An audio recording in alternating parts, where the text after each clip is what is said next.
Yeah. Wait a second, though. Blog Talk Radio.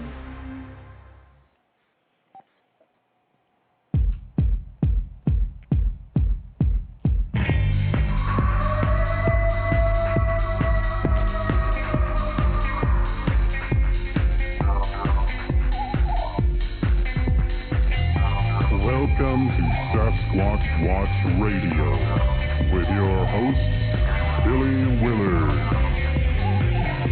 and the Blog Squatcher. Strap in, hold on tight, get ready, because it is about to go down.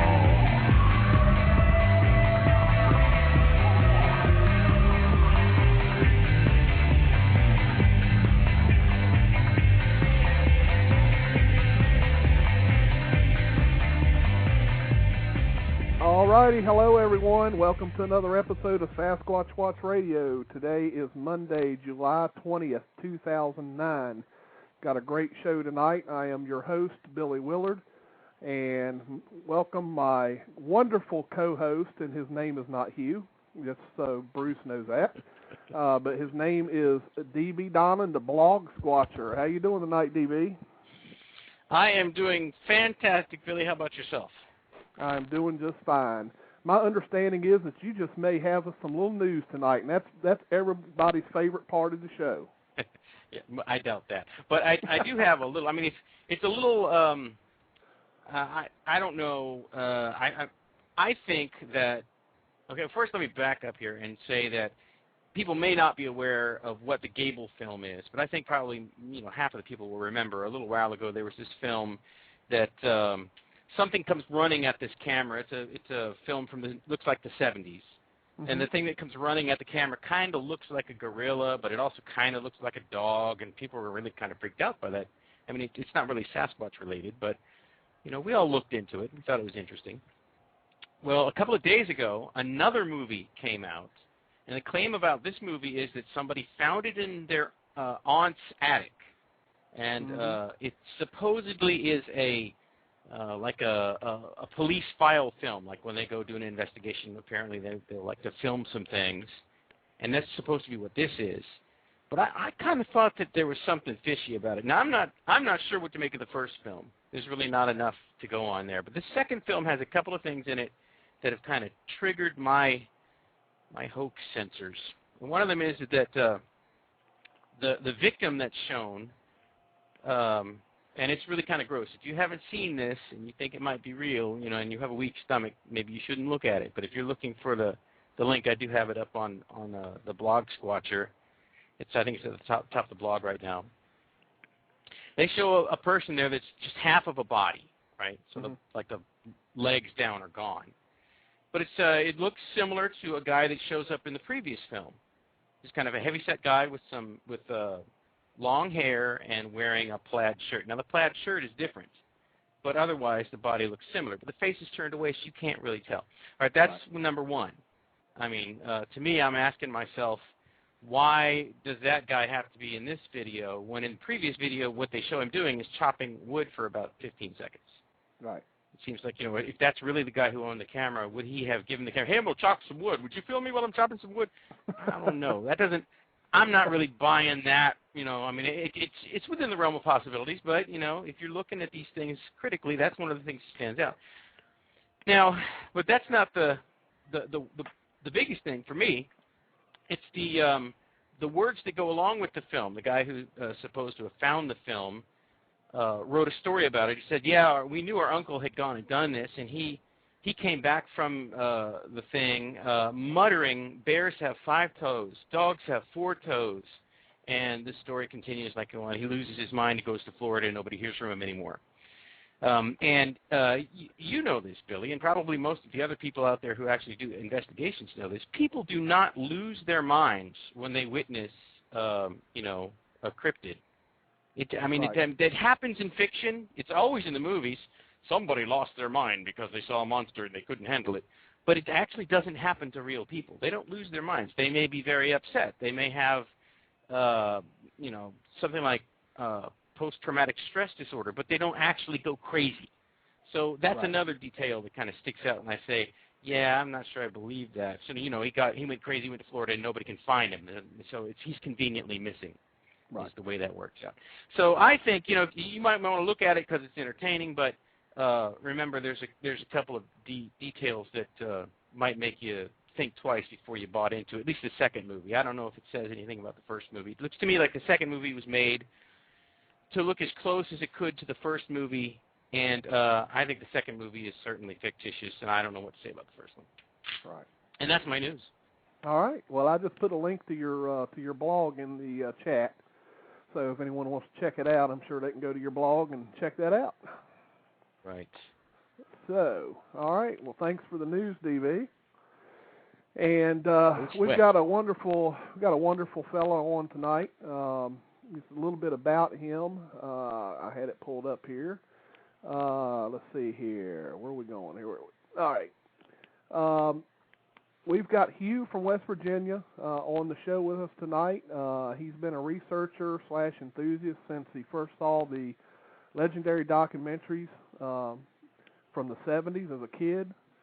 He works as a service writer for an auto dealership and does contract work, construction-type work on the side. He's been doing field research in several mid-Atlantic states. He's a member of the American Bigfoot Society, and he's had one sighting himself back in 1989. He's looking forward to the show, and we're certainly glad to have him on. So welcome to the show, Hugh. How you doing, Billy, DB? Doing good, Hugh. Thanks for coming on the show. Sorry about the last time I didn't make it. That's all right. DB's the one that's really suffered because, for whatever reason, I've been Bruce Hugh is always... ever since. Yeah. Well, now he's actually heard the two of us together, so I can't beat you. That rumor's dispelled permanently now. That's right. Don't worry, he'll still use it, though, because that's just the way he is. Yeah. He never stops once he gets started on something, so... Especially But Steve. anyway, thanks for being on the show, Hugh. Of course, we're going to ask you the standard question. There's probably some folks here. Actually, there's a lot of folks here who know who you are, because we do have a few members of the ABS here. But there may be some out there that don't know who you are. So just tell them a little bit about yourself and what got you started in this subject. Well, I'm 43 years old. So I was born in '66, and I grew up what I call the golden age of Sasquatchery, I guess you could say. Mm-hmm. But the early, as a kid, I can remember in grade school watching, Legend of Boggy Creek, Sasquatch, Legend of Bigfoot, all the documentaries In Search Of, which is what I go by in the chat room. Some of them may not know, but I want to say hello to everyone in the chat room, all my friends. But so I've had an interest since I was, in grade school, as long as I can remember. But once I had my sighting in '89, that's when I really, I guess you could say, became obsessed. All right. Well, tell us a little bit about that sighting. Well, I was a young man at the time, and I was working part-time. I would do part-time security work for a mountaintop removal, a strip mining company here in southern West Virginia. And I worked the night shift, the hoot owls they call it here, and the midnight hours. And I think it was I reported the sighting to the BFRO, and I told the guy 1990, but after I got to looking at some old tax returns, I realized it was '89, the year I had the sighting. But I got married in '90, so things were kind of jumbled there. But it was in August, mid to late August, from the best I can remember. And like I said, I worked midnight till noon. That's what our shifts were back then. And I guess I could set up. It's the top of a mountain, the very top of the mountain. And in this strip mining, which I'm totally, against. Mountaintop removal, but they sort of just dynamite the top of the mountain off to get the seam of coal. Well, this mine was no longer active, and pretty much looked like a bomb had been dropped in the area I was at. It was sort of almost like a crater that it set in. but I was there in a little camper type, the little, on the construction sites, the little office buildings, the little trailers you see, about that size. That was their little guardhouse or whatever you want to call it. And they still had guards there because there were still some expensive equipment and heavy equipment there on site. But the mine had been shut down for probably a month and a half. Well, the night I was sitting listening to the radio, it was probably 2 or 3 in the morning, and I ran out of coffee. And there was a little shack where we kept all of our condiments, coffee, paper cups, and such. So I grabbed my light and walked out. I'd say it was 20 to 30 yards to this little shack, and to get some coffee filters and coffee. And when I walked out, if you've ever been in the mountains of southern West Virginia during the summer, especially what they call the dog days, July, August of summer, during the nighttime and the evening, the insects, it's a cadence. I mean, you get so used to it, you don't really realize how loud it is till you hear it. But I noticed right away when it stopped and you're used to it, then you notice automatically that it's too quiet. And as I walked out, I thought it was, a little too quiet. And I went and I got in the little building and was reaching down to get the cups. And this little building was no more about 6x6 building, just a little storage shed. And to the right of me, I heard something in the weeds. And now what I want to, this crater, this top, it's at the top of the mountain, but there's woods, 360, completely surrounded on every side. But, it's quite a large area that I was in. The woods were, say, 30 to 50 yards away from where I was. And I heard a rustling. And there was a garbage dumpster there that some black bears the miners would always throw their leftovers and lunch there, and they would feed this old stray dog that hung around the lot. They would throw it in that dumpster. Right.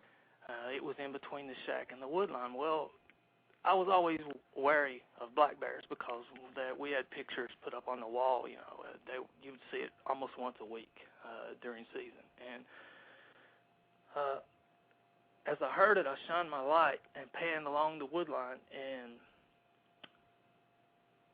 I went through one complete turn and was going back to where I heard the sound, and that's when I seen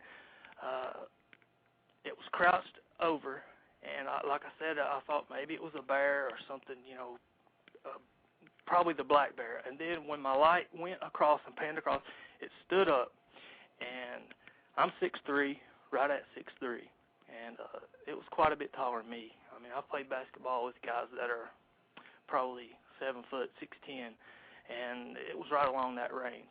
Wow. And it stood up, and I can't explain to anyone, you just can't explain the feeling that you get, when you see this.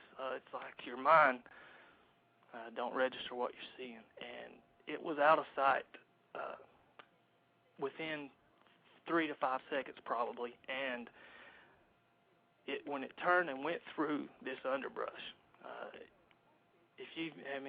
the underbrush here is thick with briar patches, and it's so thick you would have to have a machete to hack through this. Right. And this thing went through like it was just going through cotton, like it was nothing. Right. And I'm talking thick underbrush, and all I can do is try to tell someone to try to find pictures of southern West Virginia, the mountains in the dead of summer, and and it was gone. It threw its hands up, and it was very thick through the chest, of course. But the thing that surprised me, I didn't have a smell. I never got a smell, like some people report. Right. And I didn't have any eye shine. Maybe the light didn't hit the eyes right. I didn't get a great look. I could just tell the size of the shape. And it was the thing that surprised me was the arms and legs were not as massive as some of the drawings, pictures you see and reported. They were more of a lean muscle type, say maybe like a pro basketball player. You know what I'm saying? Right. The long, lean muscle. And from what I could tell, and the speed with which it rose up and went through that underbrush, no human being could do that. Right. And there was another guard at the bottom of the mountain, which is about a 10-minute trek down an old mining road. Mm-hmm. So no one was allowed on that property, and no one came up there when I talked to him later. So I knew it wasn't any person in a costume anyway, or no one playing a trick, because you just know. Right. When you see it, I can just say you just know. And well, plus you said it was like, what, 2, 3 in the morning? it was, I think, right close to 3 o'clock, because I remember leaving, and I remember being home before 4. Mm-hmm. I had like a 35-minute drive. Right. I was home before 4.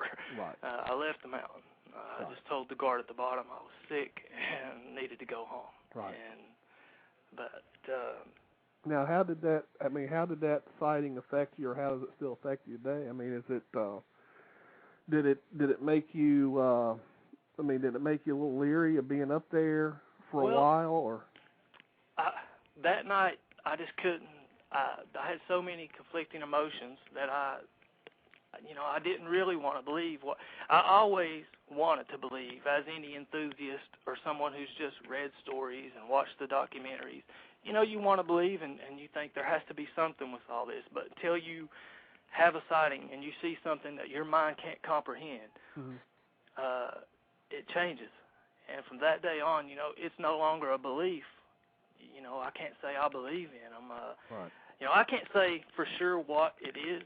I can tell you what I saw and what it corresponds to. I can't sit here and say, well, it's a Sasquatch, but it matches everything that I've ever read or heard about, and I don't know anything else in these woods. And I grew up around here, right. In the mountains. And right. I won't say I was scared, but because you've never heard of anyone being attacked, right. And but when you're up there alone and you see something that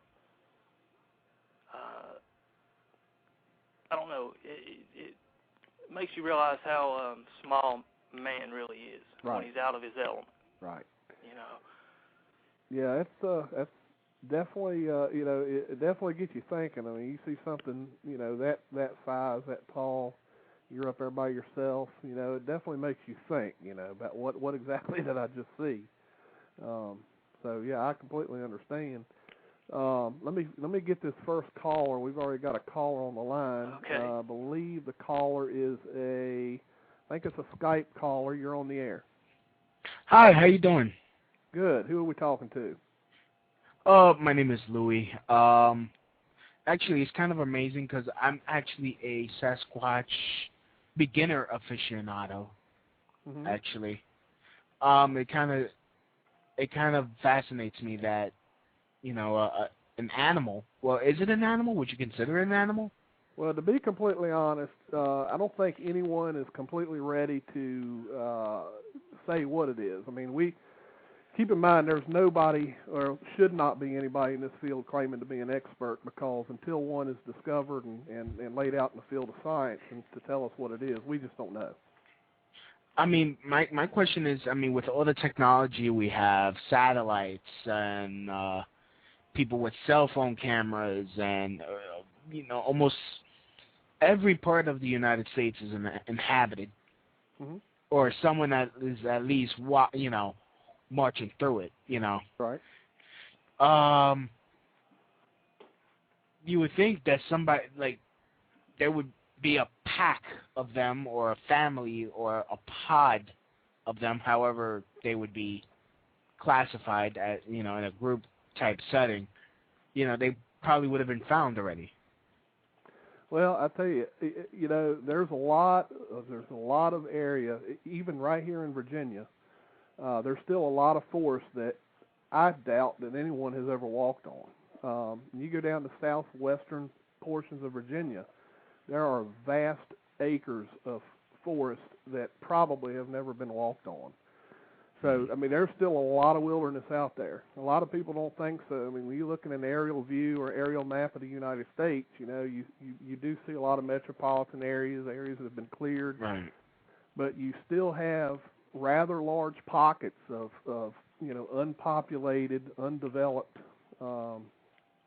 forest land out there. So there's plenty of places. I mean, that these. Don't get me wrong. We're not saying there are thousands of these things. We really don't know a number, but I don't think it's obviously not a very high number. The things are probably pretty low in numbers. Yeah. Well, I mean, the thing. I'm sorry. I mean, the thing is, I'm like studying primates in college. Part of biology, and I go to the zoo all the time, or as we call it, Harlem. Where all the hairy niggers.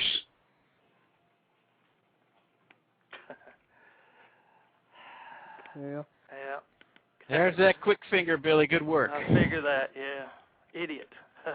Yeah. I mean, we are getting better at this because Billy and I were talking on the quick IM zap, thing about how this guy's got an edge in his voice. We need to watch this one, and yep. It's just not our first show anymore, people. You're gonna have to be a little more professional than that. Yeah, I mean it's a real shame. It's a real shame because one thing that I have to admit is I am not a prejudiced person at all. Me either, no way. And that is a complete injustice to anyone that may be on this show listening. I mean, it really is, and it's a shame that we have people like that to call in. And so I apologize to all the listeners out there. I certainly don't agree with anything he said. No way. Me either. None of us agree with anything he said. But I give everyone a chance, but when you screw that chance up, click, that's it. You were quick on the trigger there, buddy. No, it didn't take long. I'm glad. He deserved to be zapped. The finger was already hovering over the button, I know. It was definitely on the button, yes. No doubt. So I kind of gathered, especially when they call in on Skype. A lot of times, you have to be careful because they know that number can't be traced unless they have a premium account with Skype. So. Right. Anyway. And then, I wrote and told you, Billy, I received a couple of veiled threats when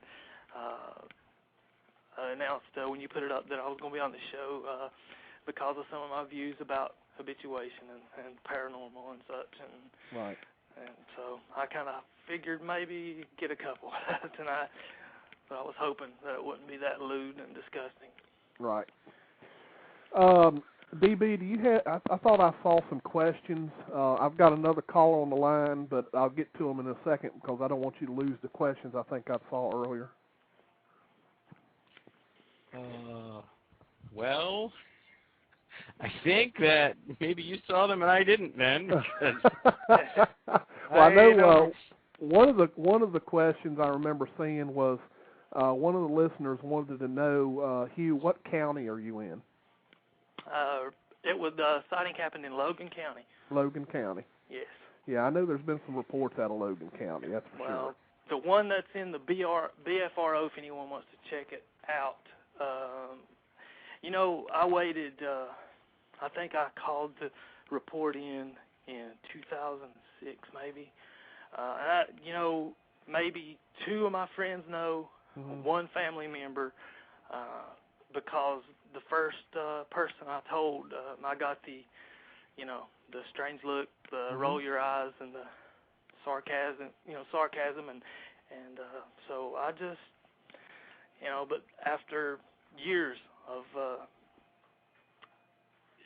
defending and talking and trying to, anytime the subject would come up or I would be in a group of people and something would come on the television, I would try to put a good spin on things. But it took me a long time, but that's on the BFRO, but it took a long time before I ever reported my sighting. Right.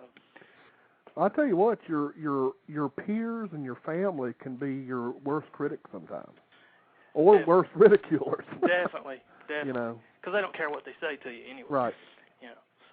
But most of like I said, I have 3 or 4 people that I've told, and most of it was positive. But the first person I mentioned it to, just looked at me like I was crazy. So, yeah.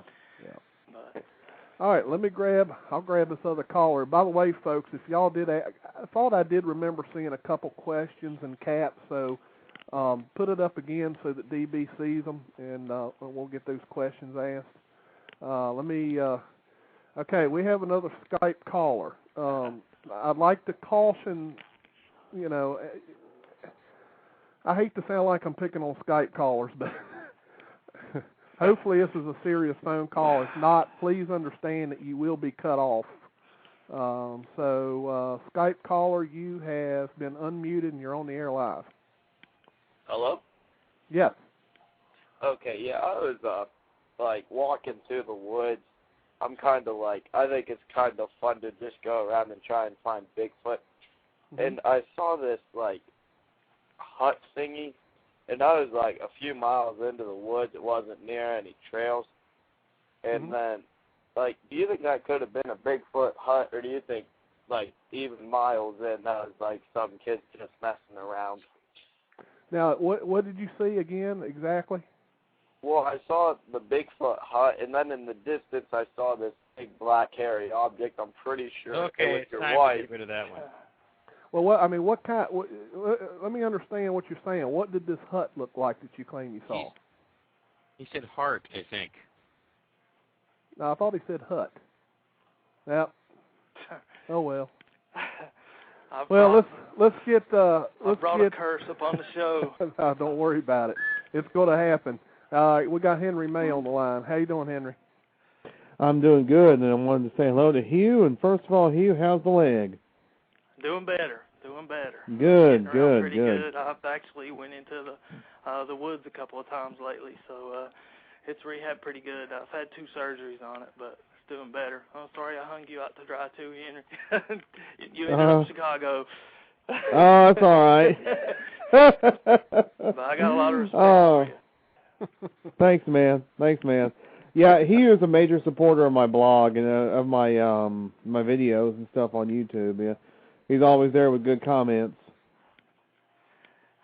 And I really admire your knowledge, man. I thought I knew everything about Sasquatch till I met or started listening to Henry May. I knew how much I didn't know. Realized how much I didn't know. Hey, Henry, everybody thinks you're a prank. I know. I'm looking at the chat room right now. Anyway, I got Bill Green with me on the line. He's got some things to say, I'm sure, and some questions to ask. Hey, Billy and Hugh and DB. Hugh, are you looking into any new sightings out in your research area, or have you found any possible evidence lately? I haven't. The standard question. Yes, gotta love it. I've been out a couple of times the last 3 or 4 weeks, and I haven't really seen anything. Haven't had any reported sightings from the ABS or anything official. But I've been looking, never really found anything substantial that you could say. You always, anytime you go in the woods, you can find trees that are broken and some strange formations, but you don't really know, unless you see it, that, what's putting it there. It's, you can't, I haven't found any footprints or anything like that, so. Yeah, well, maybe, I'm sure you'll find some soon, probably. Yeah. Yeah, it's gonna be nice when you Billy, get back out there, Hugh, because I know it's hard, man. When you're hung up. I know when I had that back surgery, man, I was just dying to get back out in the field. Oh yeah. So I can understand. Well, the weather's been so abnormally cool here. Nice. It hasn't been as hot as it, the previous 10 or 15 summers. Yeah, I've noticed that myself. It's a little nippy here tonight. Yeah. Hey, Billy, I finally got that book today, Nature's Secret Agents. Cool. Really, interesting book, very intense, spirited, and all that other fun stuff. But the author did a really good job on it. I thought, he really got to the point on certain issues. It's intense, yeah. All right. It's not something not something I wouldn't put in the library, but I mean, I'm not saying I mean that. Okay. I put a review on the BFF, and took me a whole day to read it, but it was a pretty good book, Something that it's basically a book that you could read over and over again. It's like I usually say, it's good for anybody's Bigfoot research book library or whatever. And, Yeah, there's nothing like getting a new Sasquatch book to sit down by the fire with a cup of coffee and chill out. There's nothing better than that. Yeah. Oh yeah. I'm still trying to find Meet the Sasquatch, and nobody has it. I can't even find that one. That stinks. Is that the one by Chris Murphy? Yeah. Nobody has that. I looked on Amazon. I looked everywhere. No stores have it in Connecticut. Right. So, what's new with your field research? Not a lot, Bill. We really haven't. We've been checking our trail cameras, but just still getting typical stuff, just the normal old wildlife stuff. If anybody wants to check them out, I just recently posted several of them, about 9 or 10 of them, on the website at sasquatchwatch.net. It's on the video tab. So if anybody wants to check that out, go ahead. We got a couple interesting things on there with a deer, a newborn fawn. Got some photos of got a woodpecker. A couple cool things that we've gotten so far.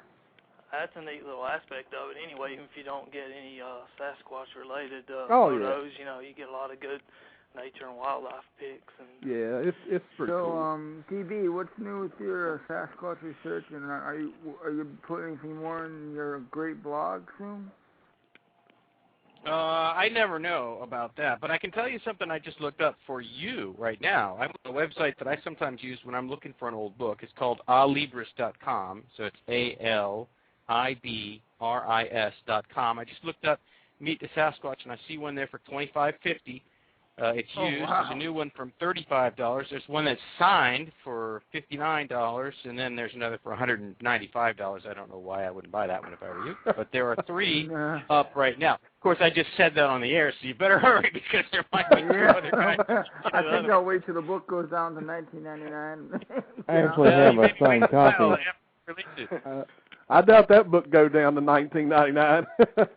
Grab it at $25. Bill, you are in luck. Jody said in the chat room he does have 2 copies. Okay, Jody, PM me or something, and I'll give you my address or whatever, and you can send me a copy if you'd like. So that'll work. $19.95 is what. But I'm not paying $99 or gosh. Yeah, but Billy, in a couple of weeks, all I can say to you guys is take a nice deep breath, sit back, and hopefully everything goes to the better for all of us in the big. Oh, it'll be fine. I'm not worrying about it. It will be fine. It will be fine. But like I say, I know that you guys don't like it when everybody talks about this. But I have a feeling things are going to be quite different this time. Yeah, I don't think they're not going to get the attention they want. So. Nah. Oh man. All right, guys, I got 3 other callers on the line. Okay. All right, guys. All right. Thanks for calling, guys. Talk to y'all later. Thanks for later, calling. guys. Which one are you doing first? Let me get this 716. Let me see. Hold on a minute. Right. Switchboard's acting funny. I figured it's going to be over the mute button, too. Mine's pretty fast. 716, you're live. Hey, how's it going, guys? This is Jordan. Hey, Jordan. How you doing, man? Hey, you ain't got to worry, DB. You can take your finger off. I might mute it just out of spite, though. I don't know. You better watch Jordan, man. Hey, Hugh. This is actually the first time I ever talked to you before. Hey, buddy. How you doing? Doing pretty good. I just want to call in and just to thank you so much for all your support you've been giving me since I first started to post, my Bigfoot crypto videos. You're my pleasure, usually, man. Usually when I post a video, your comment's always first, and it's really good. So I just want to, thank you so much for all your support, and again, that's what keeps me going. You are the future, man. I mean, it's you do a great job. I mean, I always said when I first watched your videos, it was amazing, and listen to you talk, how intelligent and mature. You're a lot more mature than a lot of people my age. So I mean, I think you're a credit to the field, you know, and that's what it's going to take to carry on the next generation, you know. Yep. Needs leaders, and you know, we may still be asking this question 20 years from now. I hope not, but you never know. Right. Yep. But it's my pleasure. I mean, I always try to support everyone I can, you know. I think there's a lot of strife, and sometimes I've been controversial in saying some of my opinions, but, I mean, it's not personal opinions that I direct. You know, I just think, you know, we have to come at this level and with a sane outlook, and we can't get too far out because I think it's going to take, you know, it's going to take the stamp of the scientific community. Even though we've been at odds, people, the researchers and enthusiasts, Sasquatch have been at odds with science. To protect the Sasquatch should be the ultimate goal, and we're not going to be able to do that without science putting their stamp on the legitimacy of these creatures. Right. You know? Right. And that's it. But I mean, I think Jordan's a credit. I think everyone agrees with me on that. Oh yeah, I've told him. Matter of fact, I told him at the conference. Yeah. You know, we really need people like Jordan starting out young. I wish I would have started out at his age, but you know, Everybody says that, Billy. Of course we didn't have the internet the way we have it today when I was your age either. So we didn't have anything but maybe an address on the back of a book to write John Green or something. You know? That's that right. was it. You know, I remember writing John Green, Peter Byrne. You know, just those little addresses in a magazine or the back of the book, and that's all we had. Yeah, DB says he can't remember back at, you know, he's only 30. So. Oh man, he's a youngin'. Yeah. DB's young. And I just want to give you guys a heads up, too, is that this weekend me and my dad are actually heading out to Whitehall, New York, into the Adirondacks, and we're going to meet up with Bill Brand and a few other people. So. Oh, that'll be fun. Yeah, I know. I'm so excited to do it. We're going to be showing it around, too. And we were supposed to meet up with Long Island Yeti, which is Mike from the chat room. But a few things came up. But we're going to be staying there, me and my dad, for a few days this weekend, so looking forward to that. That'll be fun. I am envious. I am envious. Now, Jordy, are you filming? Yes. Okay, good. That'll be good. Well, I'll get offline now, guys, and again, Hugh, thanks a lot, and I look forward to hearing from you. Hey, give out a quick plug for your show, Jordan. Yeah, Cryptid Hunt will premiere this Halloween, and thanks everyone for the support. Well, you've got a show here on Blog Talk too, correct? Oh, yeah, that's Bigfoot America's King Kong Radio, which is hosted by me and Abe, that's the elusive one, MNBRT, and it premieres. Well, it doesn't premiere, but it starts every Friday, 9 p.m. Eastern, 8 o'clock Central. All right. Thanks for calling in, Jordan. No problem, guys. Thanks, buddy. Good night. Yep. Bye. Let's see. DB, do you have any questions before I go to the other callers? DB's probably on mute.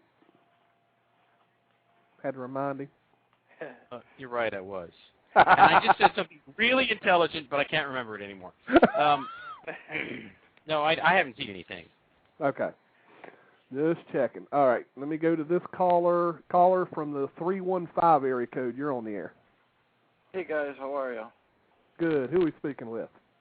My name is Brian. I'm a big fan. Geez, I see you guys got 54 people in the chat room tonight. Wow. Yeah, it comes and goes, but yeah, it's not bad, and I appreciate each and every one of those 54. Jeez, I think that's the most I've ever seen on any blog talk, actually. Yeah, well, we've had around that amount before a couple times, but yeah, we love it when they come on. And hopefully, that means we're just doing something right. I don't know. Or we're obviously. They wanted to find out if DB and Hugh was the same person. So, right. You know, yeah. That's Well, I just wanted to say, keep up the good show, man. You guys are doing good. All right. Well, we appreciate it. Thanks so much. All right. Bye. Bye-bye. All right, DB, should I do it? You see it, don't you? Scott. You see it, don't you? I see it. I'm ready. Caller on Skype, you're live. Hello. How you doing? Good. My name's Casey. I'm a big fan of the show. I've just got a quick. My name's Casey. I'm a big fan of the show. Hey, how you doing, Casey? Pretty good. You? Good. Yeah, I've got a quick question. Are there any legitimate Bigfoot in Ohio? Legitimate Bigfoot in Ohio. You know what? I probably can't answer that question since I'm not in Ohio. We've got some folks up in Ohio who regularly research that area. One by the name of Don Keating, and of course we have Jody Cook up there. I know we have a few others. Are you aware of some of the websites on Bigfoot in Ohio? I'm not. Okay. There's one that is www.eobic, and I think it's .net. Is that right, DB? Is it .net? I'm not sure. I can just try them all. Type it in, Don. I see Don is in the chat room. Is it .net? Is it eobic.net, Don? He'll type it in as soon as he hears me. I'm pretty sure it's .net, but if not, it's either .net or .com. So eobic.com or net. And Don's got his website there with some Bigfoot research he's done. Yeah, .net. I just got it confirmed. I've got a quick story. Okay, go ahead. Well, I was out with a group of friends, and one of my friends, he looked up in the tree. He's like, to me, that looks like a Bigfoot. To me, all I got to do is look up in the tree. Who else seen a Bigfoot? Say, yeah. And then we're all like, what are you talking about? I don't know of any Bigfoot here. And he swore on his life there's a Bigfoot in that tree. Well, we've had another person on the show back a few months ago that claims that they saw one in a tree at night, and this guy was a Marine. So, you stop and think, these things are so large as people describe. You wonder how in the world a tree, can be up in a tree. Yeah, do they climb trees? I didn't think they did. There's people who claim that the younger ones get up in the trees. I honestly, since I've never seen one in a tree, I couldn't tell you. I've never seen one, period. So, not afraid to admit it. I haven't seen one. So, me neither. It was a friend of mine. I'm not sure if I believe him or not, but right. How it goes. Well, I do believe that there's definitely something out there. I don't think that all these thousands of eyewitnesses are. A lot of these people are pretty legitimate, police officers and military. I don't think they're making it up. That's interesting. Thank you for sharing the story. Yep, I'm just a big fan of the show. Thought I'd call in. All right. Hope you have good luck with these callers. Hope there's no more prank calls for you. Yeah, me too. Thanks for calling in. Yep, see you, man. All right, bye-bye. All right. Now, let's see. DB, any questions yet? Oh, I was staring at that mute button during that. All right, let me get this next caller. Caller from the 503 area code. You're on the air. Hello, Bill. Yep. Yeah, this is Cliff Olson out in Oregon City, or Oregon. Hey, Cliff. How you doing, man? I'm doing fine. As you Easterners like to call this, Oregon, yes. Oregon? Yeah, you don't get away with that if you're in the state and do that. Yeah. I actually call it Oregon. That's good. That's good. That's very good. Yes. You're learning, man. I know. That's right. Yeah. One of the things I just wanted to kick around a bit is this inherent fear sighters have of talking about what they've seen. Mm-hmm. The quickest call we've had out here in one horribly long time is Joe B. Lart and I and Trapper Steve got on a call that was 24 hours old. Mm-hmm. Now, that was good. Right. But, so many people are, well, like the fellow described, people think they're an idiot. Right. It's, and they catch all kinds of controversy, and if they happen to mention it at work, that's sometimes when it really comes down on them big time. Oh, yeah. Yeah. it's really too bad. Now, of course, there's outfits that would just jump on their information if they'd tell them. And like Peter Burns' old outfit called what was it, 900 Bigfoot. That was some years ago. Right. And, of course, now he got a lot of good calls, but the thing was, too, he got a lot of cranks. Oh, yeah. People that just, burn up his phone time with bad comments and everything. But right. I don't think there's any good quick cure to bring people forth. It's too bad, but it's bad. You just have to, unfortunately we have to just sift through it. It's going to happen. There's a lot of people that want to make a joke out of it, and of course we can't. There's a lot of reasons that people joke about it, obviously. But again, we have to sift through it, I think. Well, that's true. It's too bad these strong out-and-out skeptics don't get out in the woods and get hollered at. Right. Or something goes stomping around their camp at night. That's right. Then they begin to to believe maybe there is something out there. That's right. That's what you can only wish, as they get out in the woods and get around a bush. It makes you wonder how many sightings go unreported. Excuse me. Oh, I bet you will never know how many. You read some of the stuff in BFRO and maybe Williams touches on it on occasion. Very old reportings that are very sound, good reportings, but nobody ever told anybody about them. Right. We had an experience here about 3 weeks ago. We were up the Clackamas here above Estacada here in Oregon, and we were at the end of the road. Joe and I just down there talking, and we heard the car coming, and this guy come up, and he asked us if this was a trail to Cache Meadows. This is a series of beaver ponds that are drawn dry. They might hold water during the winter and early spring, but it's grazing ground for deer and elk during the summer. Mm-hmm. And there's a string of them. There must be about 5 or 6 of them, I guess. And he wanted to go camping there. In the conversation, I had to ask him if he'd ever had any visitors or any unusual situations while he was camping. Man, I'd say he's about 54, 55, and hadn't really done a whole lot of camping before. He was just getting into it. He said, well, now that you mention it, this was, I think, a year before. He was up in an area not too far from where he was looking for this trailhead, which he hadn't found yet. And he very unusual mode of camping, if you will. He sleeps in a hammock and doesn't put up a tent. And it's a fairly husky hammock, and he was nestled way down into it, and I just woke him up. The thing was stomping around his camp, and it was making,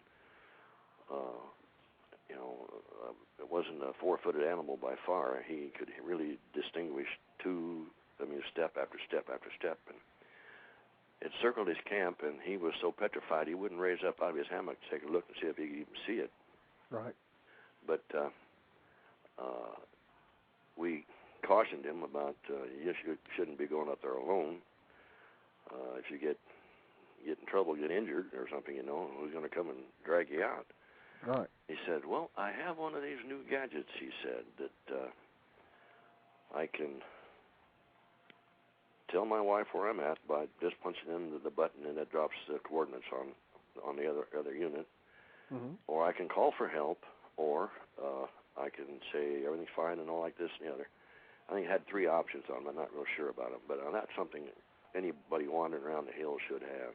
Mm-hmm. But I took a tumble with Joe, caught my toe under a rhododendron. We were hiking out on this trail, and we were looking for the old blaze marks. Mm-hmm. And this rhodie, we were up about 4,700 feet, I guess, probably. And anything above, say, 3,500 feet, rhodies are mashed by long winter snows. Right. And I don't know how it is back east for the rhododendrons you guys got, but these, when they're on the ground like that, will take root on the stalk. Oh, yeah. So this didn't come up, and it tripped me big time. I was on the ground before I knew it, and I'm no spring chicken anymore, and I bounced a little bit, but not very high. Right. And I barked up a knee pretty good, and that kind of thing, it happened so quick and so fast. Right. Fortunately, I wasn't hurt, just roughed up a little bit.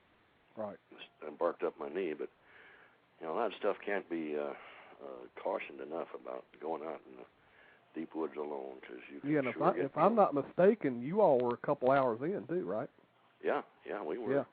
Clear on the end. We were up pretty high and cleared almost the end of we were the end of that road. Right. And it's I still got a bit of a scab on that knee, and those things happen so fast, and if with the roads up here like they are in Oregon now, right. A lot of them are bad repair, and consequently, you can't make very good time on them. Right. So that I just think adds I to the remember. problem. I think I remembered reading that on the Force Giants. I think that's where I first heard about. Oh yeah, that's right. Joe did put it out to the world, didn't he? Yeah. Yes, he did. That's what I first heard about. I was like, oh my God, yeah.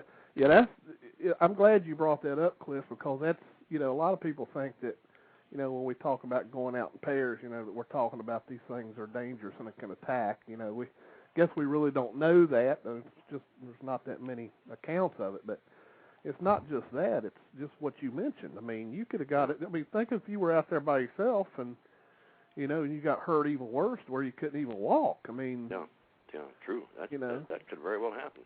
Right. So definitely safety in numbers. So that's true. And there's always that other point of view that's handy to have too. Right. Because if something happens, and not necessarily an injury, but if you're if you hear something or you think you see something, that other point of view is good to have. It's kind of leveling in some cases, if you will. Yeah, kind of like a backup. Yeah, exactly. Yeah. Yep. Mm-hmm. So. Well, I'll get out of the way. I just wanted to bring that up about the problem people have. No, thanks. That they feel that they can't tell anybody. I don't want to be called an idiot. No. Yep. Yep. Okay, James. thank you so much. Hey, Cliff, if you don't mind, could you shoot me an email? We'd love to have you on the show one day. Oh my, really? Oh yeah. We'd love to have you on the show again. I don't think we had you on our show though. You were on Bob and Mike's, I believe. Right. Yeah, we were over there. Joe and I were. So I mean, if you like, we'd love to have you. You guys doing a good job. I'm enjoying listening to you. Well, I appreciate that. Do you have my email address? I think it's on the. Let's see. I turned my television on, or my computer off. It's kind of an easy one to remember. If you just type, it's bwillard@sasquatchwatch.net. .net. Okay. Yep. I'll do that. So shoot me an email. We'll work around schedule and see when we can get you on. Okay. I ain't coming looking for to talk, but I just had that to say. So okay.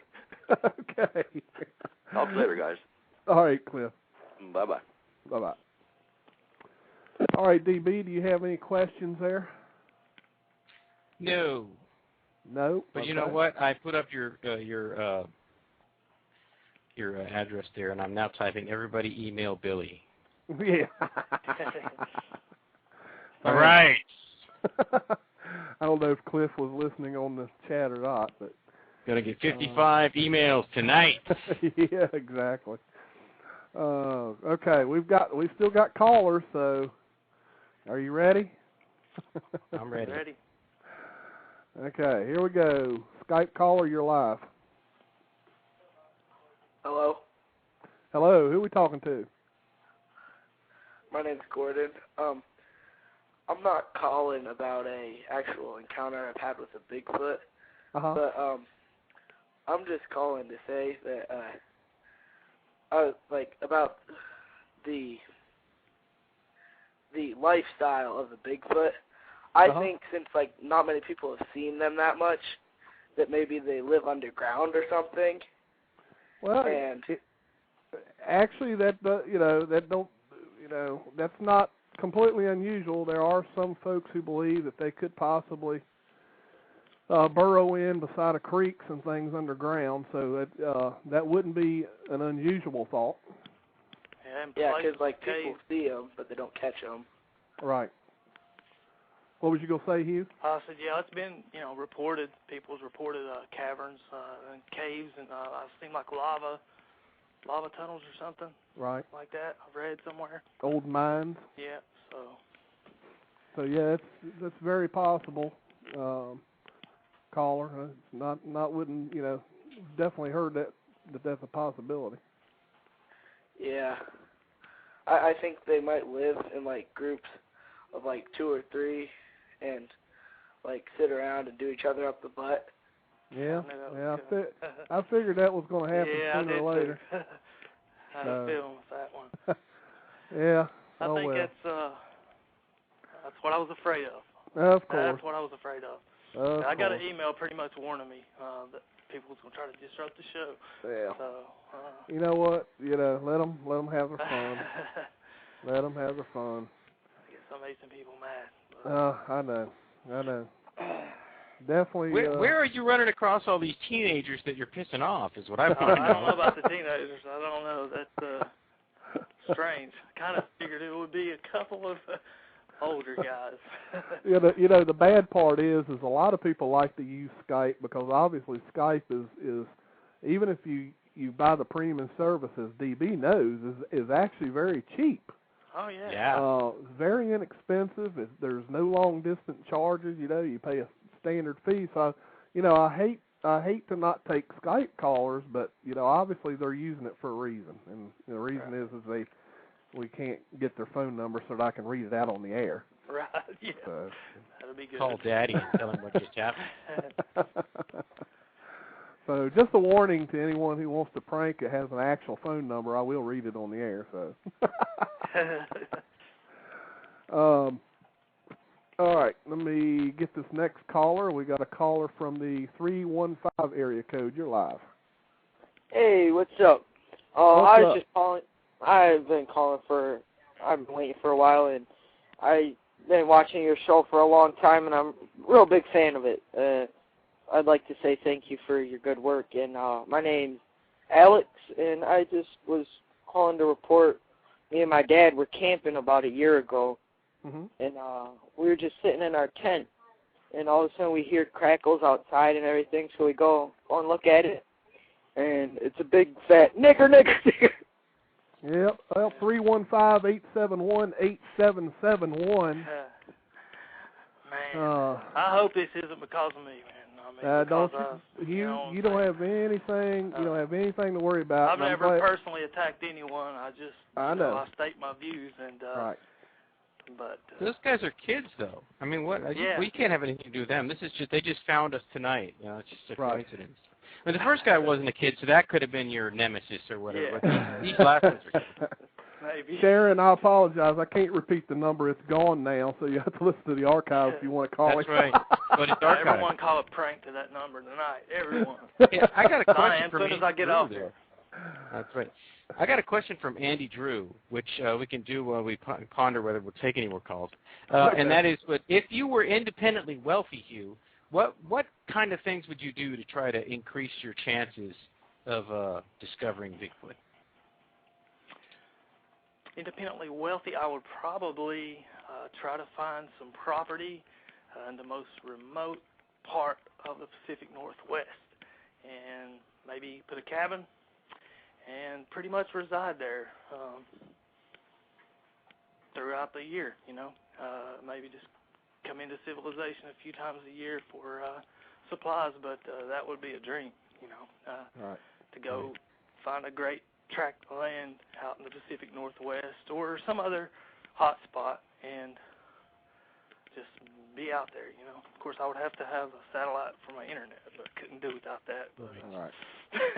but other than that, that's one thing I would do. And, obviously I would try to get more science people involved, more scientists. Maybe money would lure some of them to look at it right. deeper than just to scoff at it. So, but that's something I would definitely do. I would try to, I think it takes being out there for a long period of time.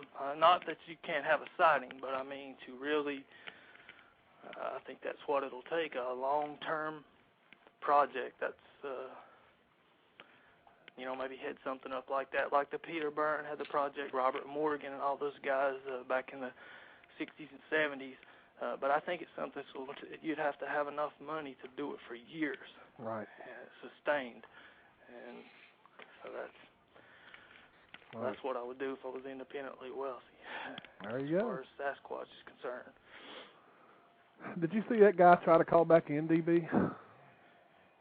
No, I didn't. Yes, he was trying to call back in, like I was going to answer the call. Well, maybe you should. I wrote down the numbers that are in there right now. Yeah, I've done the same, so I'm ready. I'm not sure if you should take the Skype calls because they've all been a little dodgy tonight. Yeah, I agree. Well, aside from me. Well, then maybe you shouldn't have said that. There he is. He's calling back in. He sure is. He's calling right back in. 315. You can go ahead and hang up the phone. I'm not gonna take your call. But thank you for trying. Next caller. We don't have to go to the archive to get his number because there it is. I mean, that's the same one. Are you sure that's the same one? Yes, it's definitely the same one. Tell him call his mom to change his diaper. 8771. Yep, that's the one. Now we have 440 on the air. Go ahead. No, I told you I was just calling in to listen because I couldn't log in. Oh, okay, no problem. I'll just put. But hey, But anyway, Billy, let me ask you a question. All right. This is regardless of Scott and everybody else. But as an internet radio talk show host, are you having trouble making things flow and keeping things in line and everything? Because I'm pretty much fed up with my talk show and I'm ready to check out. I tell you what. Honestly, we've had more problems with Blog Talk in the past month than we've had in the almost year that we've been doing it. The switchboard has been acting up. The chat rooms have been acting up. Sometimes the switchboard will cut off in the middle of something. Like I think it was last week, we had a prank caller come on, and right when I was getting ready to disconnect him, the switchboard just went blank. So we've been having you can't get all three things. You can't get all three things connecting on the same circuit. You either have audio or you don't. You either have chat or you don't, or you have to just call in. Like I was just calling in to listen. I wasn't going to make any comments, but because I missed the first half. I missed your guest speaking and everything. So I just want to sit back and listen. So yeah, it's been here, like I say, at least the last month. But I have had a lot of people tell me that they've had trouble logging in to listen to the show, which is one of the reasons folks have been calling in and just, listening on the phone like you are tonight. So I don't know. Apparently, and this is just my opinion. I don't know this, but I have a funny feeling that what's happening is Blog Talk has decided that since a lot of folks are switching and getting new computers, and most of those new computers have Vista, I think they're making everything Vista friendly. And I think it's the people with XP having most of the problems, personally. Exactly, I have XP. Yep. So. Well, I'm on a Mac and I'm having problems too. But maybe that would always have been the case. Right. Hey, Billy. Yeah. That's a good point because I just recently changed my computer and went from XP to Vista. Yep. And the last 3 times I've tried to log in, it's been really quick and no problem at all. Exactly. But with XP, when I used my desktop, when I was using I could not. And even when I would get logged in, it would usually take 10 or 15 minutes of sitting there and refreshing over and over to get in. So that's a good point. Well, Bruce says that's not true. He says he has XP and doesn't have any problems. Well, Bruce, we're not all network experts like you, man. Yeah. Nerd. We just want to be able to turn on the power button and listen to a show.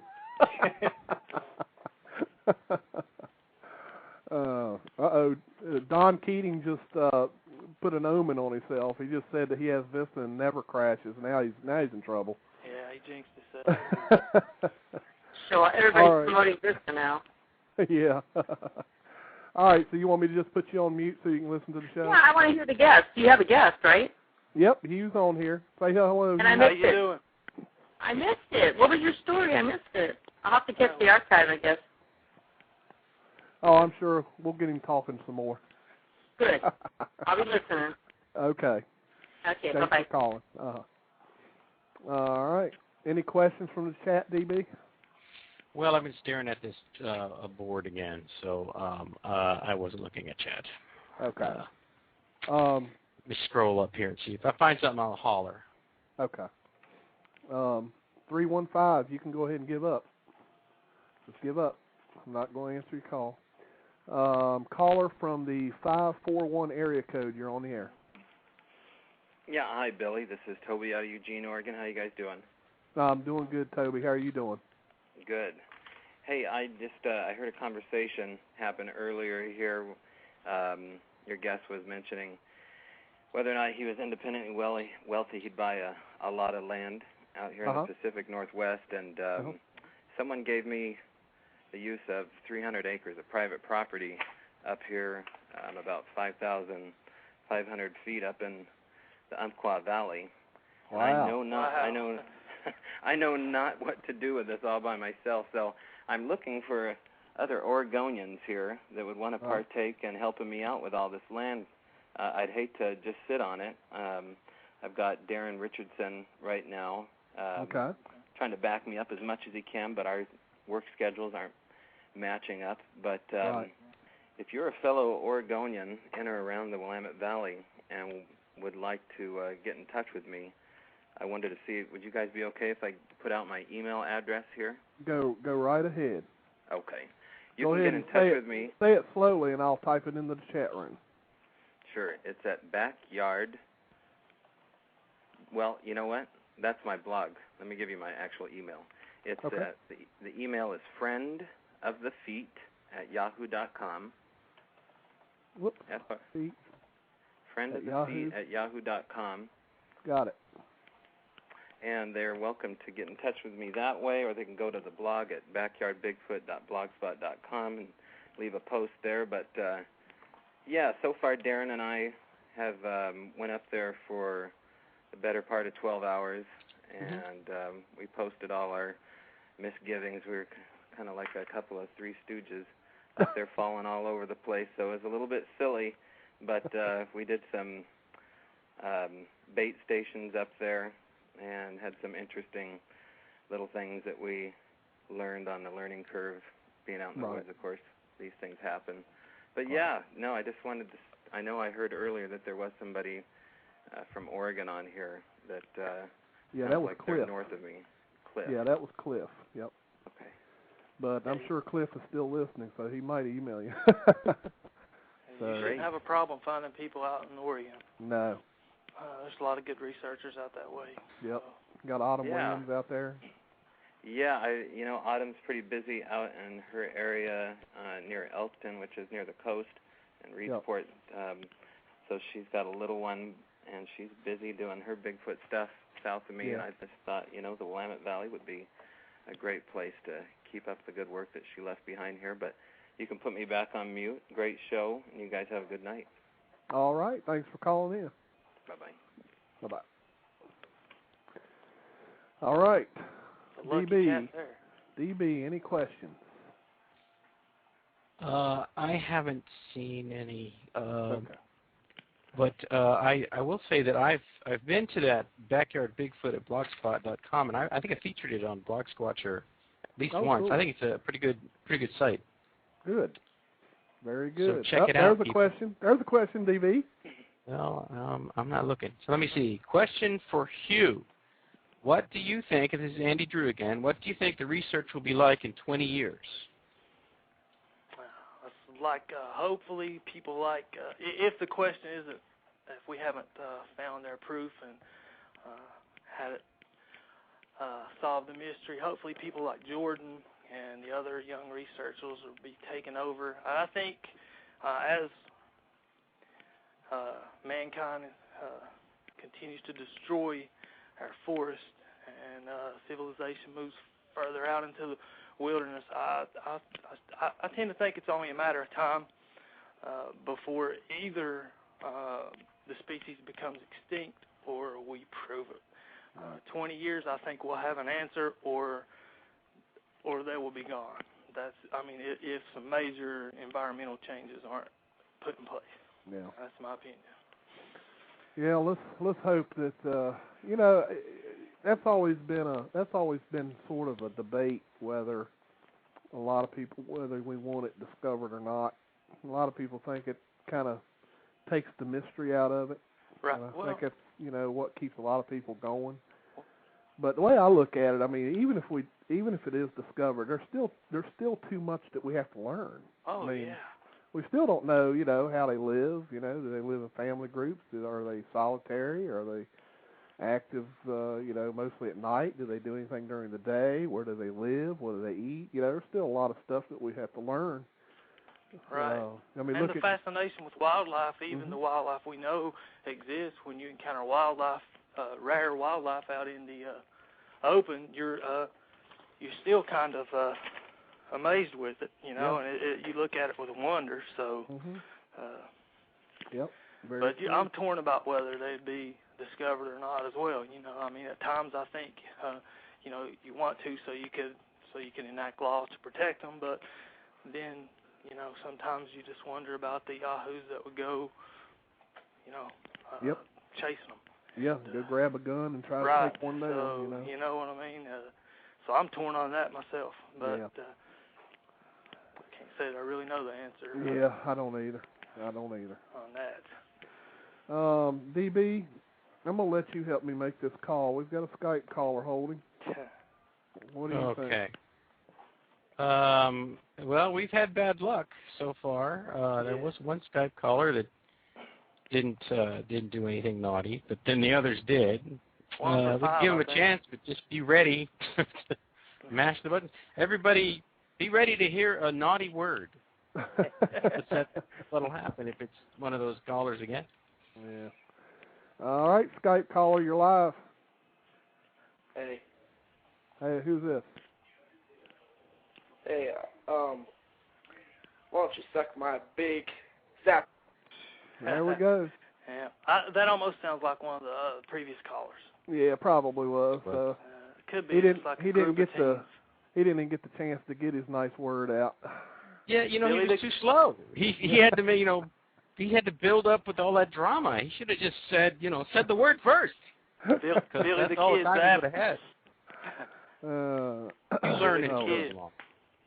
Okay, I've made a decision. I'm not going to answer any more Skype callers tonight. So, unfortunately, I feel sorry for anyone who uses Skype. Well, of course, if you have the premium feature where you have a phone number, that's fine. That I won't be able to tell. No more anonymous Skype callers. No more Skype callers. So, what the real shame is here is that we try to call. We try to have a show here to talk about something that a lot of folks have seen in the woods, and guys, we're not joking around. This is a serious subject. There's a lot of folks that have seen something in the woods and they want to discuss it. So many people have dedicated their lives. That's why people don't take it serious. But if you just take a few minutes out of your time, just even to do armchair research on the internet, you can see with like the Munns report and how deeply technical and dedicated some people are, and professional. So right. It's kind of sad, but can't help idiots, man. Yeah, I know. There's nothing you can do, So anyway, here's a real phone number. Let me get this one here. 801. You're on the air. Hey guys, nice show. Hey, sorry about all the goofballs that are calling in. This is my first time actually on Blog Talk and first time with the Squatch Talk thing. So this is pretty cool. Oh, cool. Well, what's your name? My name's Michael Slade. I live in Salt Lake Mike. City. Yeah, I see you in the chat. I kind of trailed Bill over here. For the past couple of weeks, I've been seeing his little thing on Facebook that he was going to talk to or listen to Sasquatch Watch, and tonight I snuck on in and followed him over there. There you go. So anyway, interesting concept with the call in and the chat at the same time. I'm kind of logging back and forth between windows and trying to talk to you guys at the same time. So I'm going to ignore the computer and just talk. Yeah, there you go. Anyway, the other guy from Oregon talked about his blog and being a former Oregonian and always being out in the Tillamook Forest and watching. We used to four-wheel out there for years. I lived out there for 8 years and was out in the Tillamook Burn area off and on all the time. And we looked on the BFRO website to see where reports were at, and lo and behold, I'm in all these locations, and so this whole Bigfoot thing's been going on in my head for a long, long time. Right. But I started a project. I'm a professional photographer here in Salt Lake, and I've been doing a book project on Great Salt Lake for about the past 6-7 years. And I recently just started a new project where I'm learning about Bigfoot sighting locations in the state of Utah, and then I'm going around and doing ultra-large format black and white landscape photographs of these locations. Oh, cool. So it's been, and actually I was just out last night photographing on Beck Street in North Salt Lake. Found a report on the Utah the Alien Dave website here in Utah. He's got a bunch of crypto information, and his website's actually been pretty amazing as far as in-depth sightings and research that I've been able to glean off of that and the BFRO. And then the AIBR site, I'm also registered on that too. So those guys, I think Stan Green is on there. Or not, is it Stan? No, Courtney. Stan Courtney, yep. Stan Courtney, he's on there. Yep. We talked back and forth a little bit. So all the people in the community that are poking in and chiming in about my little project, you're helping a lot. That's cool. That's very it's been fun. DB, did you hear that? Yeah, it might be something you need to blog about. DB's always looking for blog material. Yeah, I'm going to have to go back and listen to that on the rewind because I'm watching somebody using foul language in the chat, and I'm wondering if I should be getting rid of that guy. I don't know. It's the night of insanity. Well, I didn't give my blog address. Do you want it? Go ahead. I'll take hits to my blog. It is. Let me go to that window so I can read it correctly. Some of these hits you might not want, though. Oh, I don't care. It's Blogger. You can crash Blogger site. I don't care. It's utahbigfoot.blogspot.com. .blog. I'm typing. Spot. Make sure I did this right. I put utahbigfoot.blogspot.com. That should work. I got it. I put it in. And I haven't updated it for, let's see what's today. It's been almost a month. And in the time that I've gone on my first outing till now, I've been out photographing probably 7 or 8 times already. Just spent last week over on the east side of Mount Timpanogos photographing 3 different locations over there. And then I drove out to Evanston on Saturday to go look at a site north of Colville where there had been a sighting reported. Right. So it's been really amazing to me, growing up in Utah, not hearing much about Bigfoot, living in Oregon for 8 years, and then coming back, I've been surprised at just how many Bigfoot sightings there are in the state of Utah. Yeah. And the really fun thing for me has been when I find these people, if I have the chance to make a first-hand acquaintance with someone who has had a sighting or has seen some evidence, they inevitably know of 2, 3, 4, 5 other people that have had sightings or experiences. Right. So, my wife was a skeptic. My kids have been skeptics. My in-laws, my mom, all those people around me have been kind of skeptical all throughout the years. Every time I bring up Bigfoot, they would always, laugh and wink and nod and all that kind of stuff. But the more people that I talk with and the more of these little stories that kind of have some validity to them, it's becoming pretty interesting to watch people kind of change their attitude a bit. Right. And I don't know if that's a common thing, and you guys have been doing this a lot longer than I have. I mean, as far as, quasi-professional, Bigfoot research, I don't know if that's a common occurrence among your friends and your acquaintances. Do they kind of change their tune the more you talk about it, or do you always get looked at as the Bigfoot kook? I can't really say much about that now. Of course, I've started my own business. But back when I was working at my former company, at first they liked to joke around about it. Sure. But as time went on, there was a couple people that made it a point to come in my office and ask me, so what did you do this weekend? You know, awesome. And, so after a while, I think people start to understand that, hey man, maybe there's something to this, and right. So some people get interested, but I'm sure there's always going to be folks out there that it doesn't really matter. They're always going to make fun and stuff. But and I, one thing I always make certain of. I know you used the word professional a while ago. I don't consider myself professional or expert because I really haven't brought anything to the field that means much, in my opinion. I think we're all just trying to do our best to find some type of evidence, something that'll hold up, and I think we're all learning that's going to be rather hard to do, without something substantial. But I mean, it's Utah. Is there quite a few sightings there in Utah? And I don't know how much you are okay with me, talking about other people's websites and whatnot. But on the BFRO website, there are probably, maybe 100, 150, 200 sightings, reported sightings. All right. On this Alien Dave website, many of them are common sightings, but he's probably got 20 or 30 new ones that I hadn't heard of. And as I go back through the archives of the Deseret News and the Salt Lake Tribune and the Standard Examiner from Ogden, I'm finding that there are lots and lots of reports that were given in the news or in the newspaper that aren't really reported on any websites.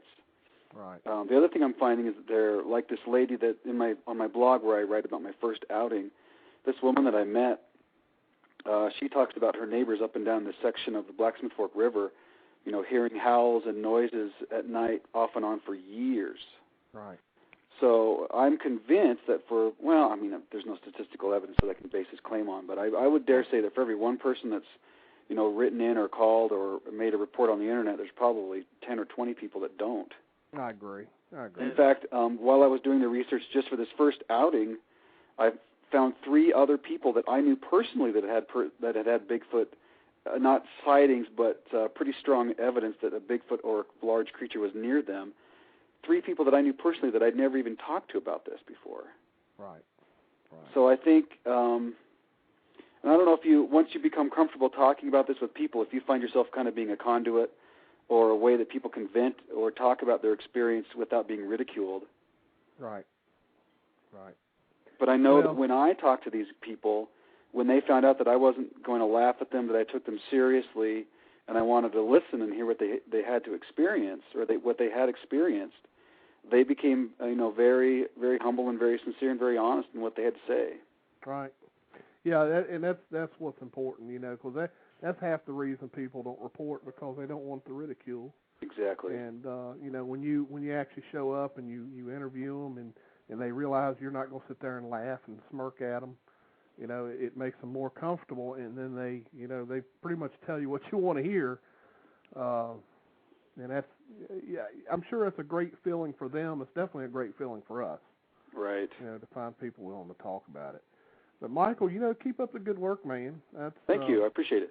Well, I'm sure DB's going to check out your site, and who knows, you might get blogged on another blog and get some hits. Well, it's all about you just kind of sharing my experiences. I have a backlog of probably 20 images that I need to scan, and I'm shooting this whole project with film, so it's not a quick turnaround process to get it on the Internet. Right. But just, getting the images out and sharing them with people is kind of important, I think. Yep, I agree. All right, thanks for the show, you guys. I'll tune in from now on. All right, thanks a lot, Michael. Okay, see you guys. All right. Hugh, there's something I've been wanting to ask you for a while. Okay. And because, I think that we get a lot of folks, that find these tree and stick structures, tree arches, things like that in the woods. There's a lot of people that say, "Oh, no, it's weather related," or whatever. What is your thoughts on those? Well, some of them, you can see some of them that are pretty elaborate. There's no way it could be weather related. Right. Whether it's a hunter or a human or someone pranking or something to that effect. There has to be something there. It has to be something that can grasp and and have the knowledge and brain power to put those together. And that, I'm talking about the elaborate ones. Now, I see some people that have like just an X formation, or I think a little bit too much is made out of it. Yeah. Because and I'm not saying that we shouldn't pay attention. Right. But that's so easy to hoax, and to do that and to fool someone, and it really, it's not going to prove anything. Right. Really. Right.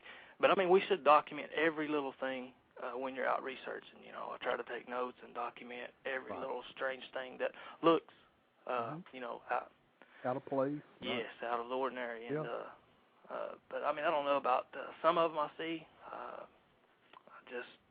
They're strange, and some of the people would see them, miles out in the wilderness with no one knowing where if they were even going to be there. Right. Then that makes you kind of wonder. Yeah. But weather can do a lot of strange things too. Yes, it can. It definitely can.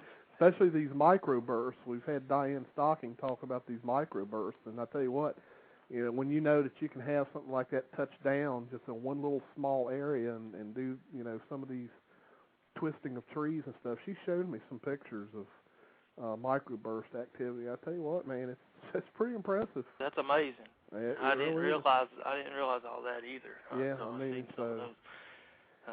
yeah, it's quite amazing. DB, do you got anything over there? Any questions from the chat room or anything you wanted to ask Hugh?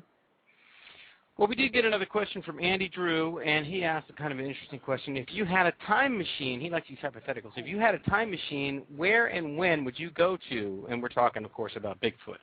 Where would you? I think everyone has the same answer with that one. October '67, Bluff Creek. I think that's pretty much. Be the one. Yeah, I would like to be an of age, an adult during the time of the '60s and '70s, the heyday. But then again, they didn't get the proof, so. Right. But, or maybe they do, and we don't. Yeah, we don't. Yeah, right. Bluff Creek definitely. Yeah. That would be the date I would set. I'd like to have been laying right behind that log. Yeah. She had stepped on you. Yeah, exactly. Then I'd have the tell proof us how much she weighs. Oh, about 800. Yeah. No doubt. Any more questions, DB, from you? I haven't seen them. I've had to boot 3 people from this chat tonight. Yeah. I don't think I got them all either. Well, I apologize, guys, if I brought this element. No, it's not you. I know it can't be you because they're not saying anything about you. They're just running off at the mouth because they think it's funny. Yeah. And, of course, now that we're talking about it, they'll say, we got them going. Now we have to go back and do it again.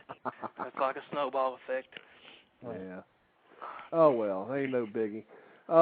We got about a minute or so left of the show. Just want to make a quick mention before we go off live.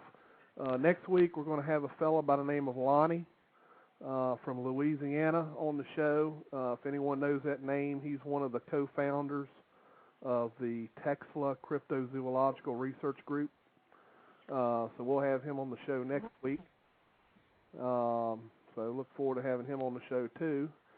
Hugh, thank you so much for coming on the show. We didn't get to hear too much from you tonight. We had so many prank callers. That's okay, man. It's my pleasure. I enjoyed it. I tell you, it's... Start calling you Billy the Kid now with the quick trigger. So there you go. Hey, thank God the switchboard didn't go down on me tonight. Yeah, no doubt. Of course, DB could have backed me up. So. Well, it didn't really work for me. So it's a good thing it worked for you. That's right. Well, thank you, Texas Dragon. I know it was a lot of idiots. Apologize. No. And we thank each and every one of the listeners for tuning in tonight and putting up with all the idiots that called in. Unfortunately, don't call people names too often, but I'm sorry, but people that call in and talk like that on the phone on a show, that's what they are. So. Exactly. Well, they're certainly acting like idiots. I think it's fair to call them that. I mean, that they definitely know that they're acting that way. Yeah. Right. Exactly. So, Hugh, thank you again. I appreciate It's my it. pleasure. I enjoy the show, guys. And you do a great job. We'll talk to you again real soon. No problem. All right, DB. We've got 10 seconds. Thanks, everyone, for listening tonight. We'll see all of you next week. Yep, DB, catch you next time. Looks like we've wrapped up another one. We have. We haven't missed a week yet, have we? And we didn't even take a vacation. We have not missed a week. You know, I was just talking to, I think it was me and JC were just talking about that a couple nights ago. You know, we've never once ran a rerun show. Nope. You know, we've always had a guest. I think we only had the one time, I believe, that we I think we had to wing it. But yeah, we had to wing it, but we even got through that one because that came along late enough that we'd done it a few times. We knew basically what we would have to do. Exactly. So yeah, I mean, let's even congratulate tonight, ourselves. Right. Even tonight, Well. I mean, we could have almost went with this show, even without a guest tonight, because we had some folks calling in who actually had some pretty good stuff to talk about. So, Yep. You know, it was Except, pretty good. well, some of them didn't. Well, yeah, had a lot of them that didn't. I'm not holding you up, am I, Hugh? No, Okay. not at all. I know you're out there. You're working on a house or something, right? Yeah. In the process of moving, actually. So, Oh, are you? Yeah. So, I've been doing a lot of that. So, but I've got plenty of time. I'm okay. I always listen to the show. I think where you're regular every week, I think that's why your ratings are so good, and that's why you have a good turnout in the chat room. Not to mention, we you try. guys do a great job. So we try. I'm a big fan. Sometimes I feel like I'm fumbling with my words, but Hey, you're smooth, man. It's me that has this problem. You know what I still never have done is gone back to listen to any of the shows where you weren't there, because every time the show would be over, I'd be, you know, that graphic, the face palm, that would be me. My hand on my face, I'd be, oh my God, what have I done? Both of you guys do great, man. Thank you very much. But Billy, you've definitely, you did it for a while before you started this one. You were a co-host on a different show, so you've definitely got the moves down. Well, you know, thank you, but I still feel like I got work to do. So. Hey, well, it's only our first year. We'll come up with something. We got to come up with a really good, you know, something that. See, and that's one of the things people like, DB, and I've been told this in emails, I've been told this on the phone and chat, is people actually look forward to your news. Yeah. Oh, yeah. I mean, if only really the Bigfoot world would oblige and give me good news every week. I'm sure I miss some interesting things sometimes, but, you know, you go through these dry times when there's not much happening. Right. Which that makes it even more amazing, because this is not a subject that a lot happens every week, but yet you guys keep it entertaining every week and have enough to fill up an hour and a half show. Yeah. That's wonderful, man. Right. Well, we try, and sometimes I wonder if there's any other guests out there, but I tell you, I've been looking around, and there's still a lot of folks that we've never had on the show. Oh, yeah. Oh, yeah, we have a long list of people we haven't had on the show. I've been dying to get Autumn Williams on the show. Yeah, I've never heard her on any show, I don't think. She is so hard to reach. She's very busy all the time. You know, of course, she's got the kids now, so that makes it even harder as far as time's concerned. I've had her mother. Now, I've had her mother on the show when she was talking about that book she wrote. Right. But now I'd love to get her on the show. And there's a lot of other people. Hopefully Cliff will email me and get him on the show. And you know who else I was thinking about, DB? I'd like to get Pat Rance on the show. Yeah, we haven't had him on? No, we had him on. All right. Well, we'll be getting him on here then. Have we had Cliff Barackman on? No, we have not. Well, we should look at that one. I mean, there's still a lot of people that we can still get on here. So,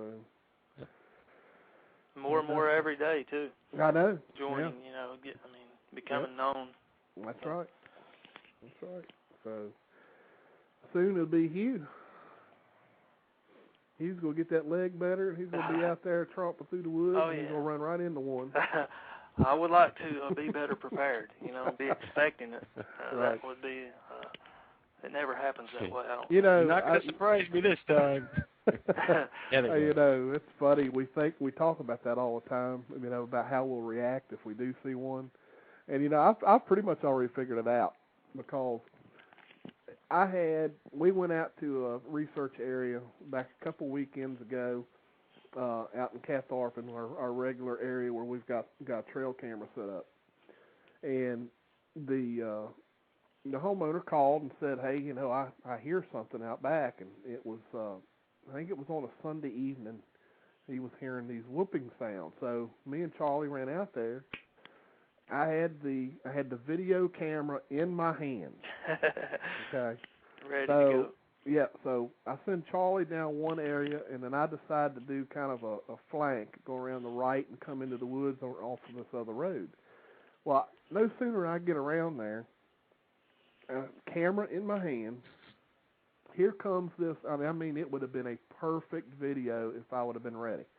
Here comes this huge owl. I mean, huge. I mean, it's literally within 10 feet of my head. This thing comes out of this tree right across the road, right above my head by at least 10 feet. And I'm sitting here trying to get the power button on, and by the time I got the video rolling, it's already gone. Right. I'm like, good God, man. It's amazing how big those things are when you get close to them. Oh, yeah. Really. Yeah. But we figured that's what he heard. The owl was right there in the direction that he had heard this what he thought was a whooping type noise. But we think there were two owls actually communicating with each other in the woods there. But one of them sounded a little different, a little strange. But still, it was a good experience. I mean, I got to see a huge owl go over my head, and just didn't get the video it, but I wish I would have. You were ready anyway. At least you had the Well, I thought I was. Yeah. That's what people don't realize. This electronic stuff takes time to power up. And not to mention the shock, when, right. Even if you're expecting it, I think the shock would be. Yeah, and that was just an owl. Yeah, right. 5 or 10 seconds just to think, Yeah, you'd be like, what is that I'm looking at? Oh, I got a camera. We have heard people say that they will say, I had a camera in my hand, and the thing was gone before I remembered that I had a camera in my hand. Yep. That's and, yeah, I think it was, I may be wrong about this, but I think Dave in Kentucky said he had a camera in his car. Yeah. And he looked at that thing for a while. And Right. he didn't remember that he had a camera in the car until he was driving away and had been gone a while. Because the adrenaline makes you forget. Yeah, he didn't want to take his eyes off of it. He couldn't. They said he couldn't think of anything except I got to get out of here. That kind of stuff. Mm-hmm. So I don't think it's surprising that some people don't get the evidence, even if they're prepared. Right. The shock to the system. We just don't know how we're going to react. We really don't. So anyway, Hugh, thanks a lot. We appreciate it. My pleasure. DB, thank you as usual as being a great co-host. My pleasure, and thank you for being a great host. Kicking all them nasty folks out of the chat room. Well, I like that part. You enjoy it, don't you? Yeah, sometimes I kick people out. If they don't get rowdy, I'll just pick somebody and kick them out because I'm getting bored. Usually it'll be JC or Bruce. Exactly. Yeah. All right. Well, thanks everyone for tuning in. Another great show. Thank you, Hugh, for being on the show, and we'll see everyone next week. I'll see you guys later. All right. All right. Take it easy. Bye-bye. Bye-bye.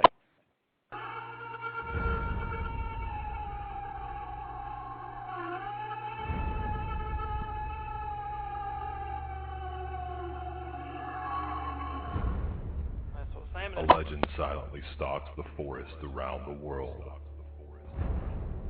leaving giant man-like footprints in its wake. Skeptics scoff, while the true believers search for the answers, and those who have seen it will never forget. Hey, Northern Shenandoah Valley commuters. Traffic got you stressed? Tired of watching vehicles in the HOV lane go whizzing by? Gas prices got you fuming? No pun intended. RideSmart has solutions. Proven solutions that are currently helping your friends, neighbors, and coworkers slash fuel and maintenance costs and get to work faster with less hassle. Carpools, van pools, public transit, biking, and more. You can learn how to ride smarter today by exploring all your options at ridesmartva.org. Ridesmartva.org. Save money, save time, save the planet, and less stress. Ah, feel the whoa with Listerine at BJ's. You can save $2.50 now on Listerine products like Total Care Anti-Cavity Fluoride Fresh Mint Mouthwash or Cool Mint Pocket Packs Fresh Breath Strips at your nearest BJ's location. Experience the feeling of a million germs zapped in seconds with Listerine. Discount available through December 24th. Save now only at BJ's.